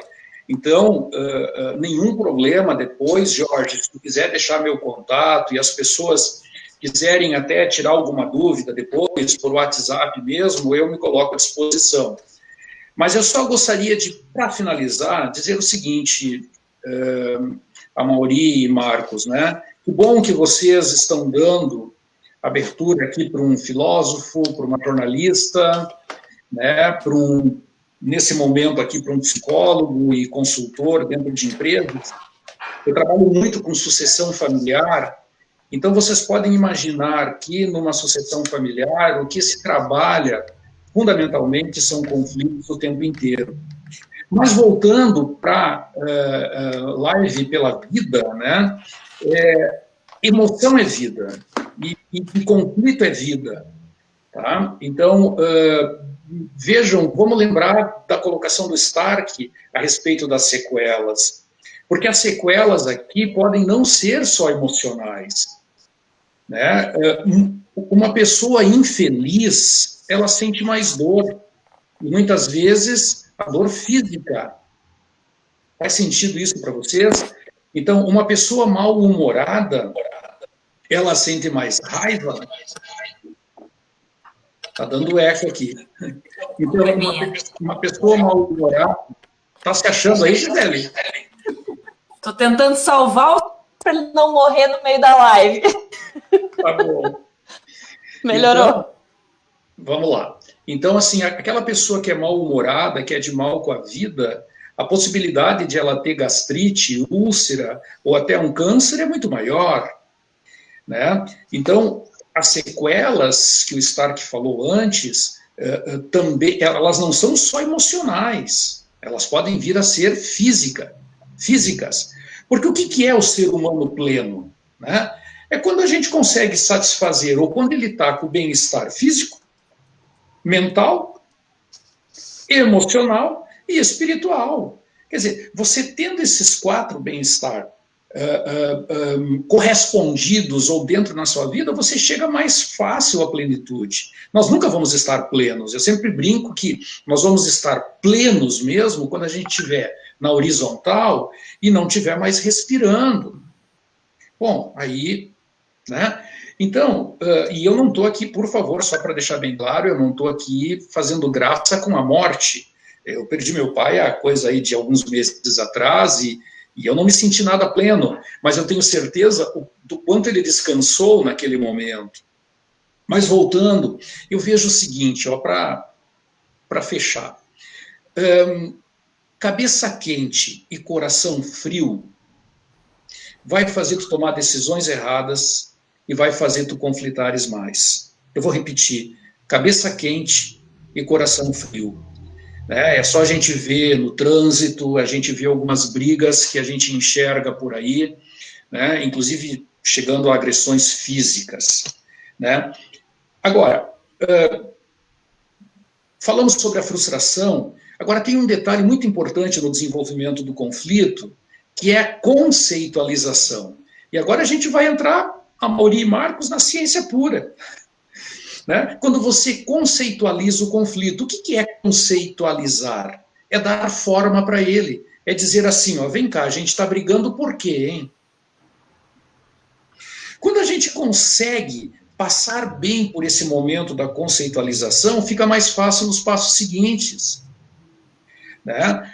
Porque senão vira um círculo vicioso. Se você não consegue entender bem do porquê que as pessoas estão brigando, você vai ter uma atitude errada, um comportamento errado, o resultado disso vai ser péssimo e volta lá para a frustração de uma forma muito mais potencializada. Não estou aqui querendo receitinha de bolo, não é isso. Mas se a gente prestar atenção mais na origem dos nossos conflitos, é mais fácil a gente resolvê-los ou minimizá-los. Porque conflito, amigos, ele dá sinal. Sabe, os sinais são dados. Se a gente prestar mais atenção naquilo que está acontecendo ao nosso redor, a gente vai entender melhor, opa, aqui eu estou com uma possibilidade grande de conflito, deixa eu agir. Mas uma vez que o conflito se instaurou, não é? Porque se eu tenho uma divergência de opinião, já é um conflito. Uma divergência de ideias é um conflito. E as 3 dicas que eu dou assim, para que a gente possa resolver com mais inteligência os nossos conflitos, a primeira delas é entrar em acordo. Entrar em acordo, claro, um cede, outro cede, e vamos lá, eu perco um pouquinho, você perde um pouquinho, e a gente segue em frente. A outra delas é quando a gente busca soluções conjuntas.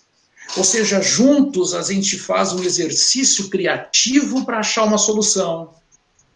Né? Só que tem uma coisa importante aqui. Quando você quer restaurar um relacionamento, antes de você ir para a solução, você tem que se perguntar se você quer restaurar esse relacionamento. Né? Então, por exemplo, se eu e Giorgio temos um conflito e o nosso relacionamento ficou um tanto abalado, né? A primeira coisa que a gente tem que definir antes de partir para a solução é ver assim, vem cá, a gente quer continuar se relacionando? Queremos. Ótimo, vamos ver como é que a gente faz isso? Olha que barato, olha que maturidade aqui dentro de um relacionamento. E aí sim você consegue buscar soluções conjuntas. Mas agora eu quero dar a última dica, porque essa eu considero como a mais difícil, que é respeitar o outro. Eu vou dar um exemplo que fica bem fácil para a gente entender isso, e aí eu já estou indo para o final, tá, Jorge?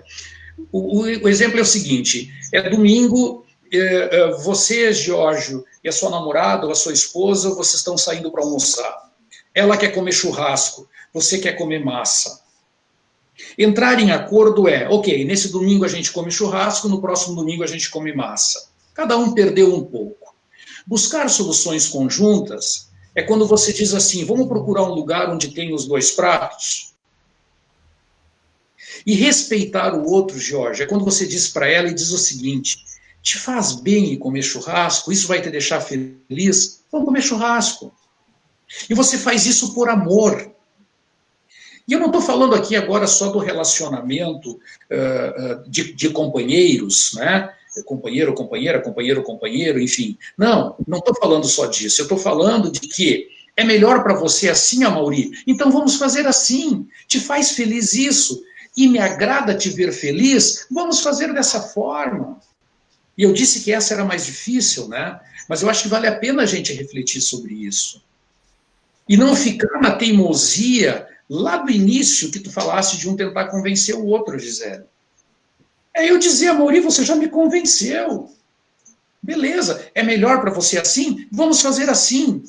Eu fico feliz de te ver feliz. Eu acho que aqui está a verdadeira empatia, Giorgio, que foi mencionado. Eu fico feliz de te fazer feliz. Eu fico feliz de te ver feliz. No final das contas, nós estamos falando aqui de amor. Né? Não necessariamente aqui o amor, aquele da intimidade, mas do amor da dignidade, da fraternidade humana, da preocupação com o outro, desse amor. É esse amor que eu estou mencionando aqui. Né? Porque ressentimento faz a gente agir como tolo, é ou não é? Mágoa, a gente só se fere. Né? Quem mais sofre com a mágoa é o próprio, que está magoado. Né? Então, quando a gente começa a entender isso, fica mais fácil. Eu gostaria de ler duas frases aqui, bem rapidinho. Uma diz assim, a resposta calma desvia a fúria, mas a palavra ríspida desperta a ira. E uma outra é, quem tem o coração sábio é compreensivo. Quanto mais agradáveis são suas palavras, mais conseguiremos convencer ou persuadir os outros. São duas frases bíblicas, provérbios, né? Foram escritos lá 2.000, 3.000 anos atrás. Então, quando a gente começa a entender que a gente pode lidar com o conflito e se responsabilizar mais, e se responsabilizar não quer dizer ficar com chibata, mas é dizer o seguinte, poxa, se eu e o Marcos temos uma divergência, deixa eu ver qual é a minha responsabilidade em relação a isso. Será que foi alguma coisa que eu disse?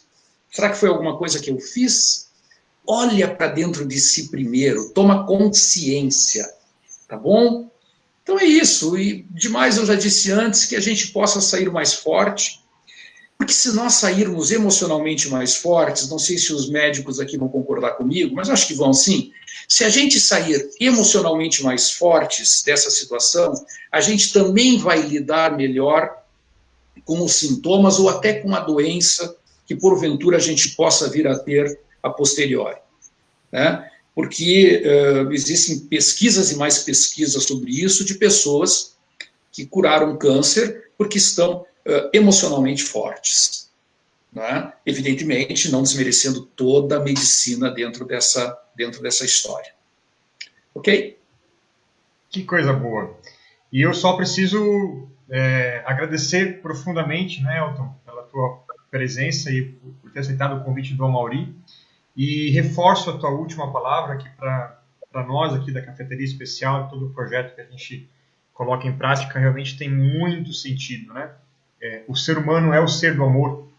E quando a gente foge dessa realidade, a gente foge do que a gente é, né? Sempre que a gente deixa de amar, a gente deixa de ser. Então, realmente, o amor é o que nos faz existir, né? É o que nos permite estar aqui. E talvez os grandes problemas da humanidade permeiam justamente quando o amor não está presente, né? Por algum motivo. Então, muito obrigado. E se tu me permite, Jorge, prometo que não passa de 1 minuto, pode marcar aí. Que a gente saia disso, como disse o Stark, né? Como é que a gente vai sair? Mas que a gente saia mais atento com o outro, que a gente saia mais gratos, ter mais gratidão, que a gente saia mais corajoso, mais espiritualizado, né? Porque a partir do momento que a gente sai com isso de forma mais agradecidos, a gente também se torna um ser melhor. E ajuda o outro a se tornar um ser melhor. E também essa é a nossa responsabilidade. Muito obrigado mesmo pela oportunidade de a gente poder apresentar para as pessoas reflexões tão importantes, né? E que vem dentro da linha do que o Amaury, o Marco e a Gisele têm compartilhado com a gente nesses dias todos que a gente tem feito, né? Hoje, se eu não estou enganado, é a 12ª live, 11ª, não me lembro, agora perdi a conta. Mas realmente não posso deixar de terminar o programa agradecendo profundamente, né, a ideia que o Amaury trouxe da gente trazer ao ar esse programa. Nunca vou deixar de mencionar isso, porque realmente foi uma ideia de muita luz, né, e trouxe para a gente uma oportunidade tão bonita de chegar até as pessoas com qualidade. Então, Amaury, renovo aqui, como vou fazer sempre nos programas, a gratidão pela oportunidade de você estar conosco, coordenando, ajudando e construindo esse programa tão importante, que desde o primeiro dia que a gente colocou no ar tem a presença do Marco, que eu sempre digo que é uma presença incrivelmente importante para a gente, né? Traz leveza na fala, traz uma maneira de ajudar as pessoas a entenderem com mais tranquilidade o que está acontecendo, né? Com mais facilidade. Eu acho que esse equilíbrio que acontece aqui na nossa transmissão é o que dá a beleza para ele. Então, obrigado, Marco, de todo o coração, obrigado, Amaury, por tudo isso. Elton, obrigado pela oportunidade de nos compartilhar tanto conhecimento, né? Obrigado mesmo. A Gisele teve um probleminha com a bateria, então ela me mandou mensagem aqui antes, ela não saiu porque porque quis, né? Saiu porque caiu a bateria dela ali, ficou sem sinal. Gostaria de fazer um convite a todos que estão acompanhando a gente hoje. Nós vamos ter algumas quintas-feiras na página da Cafeteria Especial com algumas temáticas diferentes também. Tivemos já há 2 semanas atrás a transmissão de um documentário sobre antropologia, né, gravado em 2018, que foi muito legal, as pessoas participaram, tiveram bastante repercussão após a transmissão.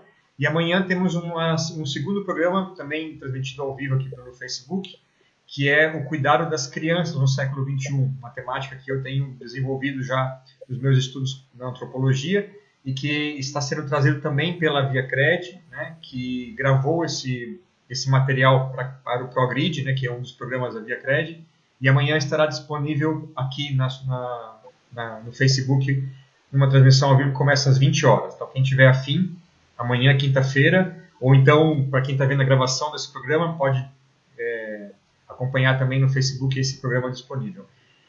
As nossas lives pela vida continuam sendo gravadas e ficam disponíveis no Facebook na sequência e também no YouTube, no canal da Cafeteria Especial. Então, também é uma oportunidade de poder acompanhar. E como eu falei antes, vamos dar uma olhadinha de vez em quando nas lives, recapitular, né? E convido a gente a recapitular a de hoje, que foi tão provocativa, para que a gente possa renovar, né, essa nossa maneira de olhar para as coisas, né, e de estar no mundo também. Obrigado, gente. Né? Obrigado mesmo. Tenham um ótimo encerramento de noite. Passo a palavra então para o Amaury, o Marco e o Elton se despedirem e na sequência eu faço aqui a finalização, já que depois da fala de vocês. Obrigado, gente. Bom, eu que agradeço, né, Jorge? A gente está... Isso só aconteceu porque você abraçou a ideia, né? Eu posso ter criado a ideia, mas sem o abraço, o afago e a receptividade que a cafeteria deu, nós não estaríamos aqui. Então, realmente, vou ser grato para você, enquanto a gente estiver fazendo essa live, que depois vai se transformar, sem dúvida alguma, numa live sobre outros tópicos, sobre outros assuntos, quando essa pandemia... Nós vamos celebrar os 10 anos da live, Maurício. Vamos embora, eu estou junto. E já que o Elton citou algumas frases, eu quero deixar uma frase do David Hume. David Hume é um filósofo escocês do iluminismo, que ele era conhecido pelo seu ceticismo filosófico, né? E como eu falei sobre crença durante bem início da minha fala, eu quero deixar uma frase dele, me despedindo do Elton, grande amigo, grande parceiro de longa data, o nosso Rubens Evald Filho, aqui de Blumenau, maior autoridade em cinema que eu conheço, meu grande amigo Marco, e a você. Então, a frase do David Hume é bem aquilo que eu defendo como um homem da ciência, né? Ele diz assim, que um homem sábio faz com que a sua crença seja proporcional à evidência. Boa noite para vocês. Boa noite. Eu fui convidado para o primeiro programa.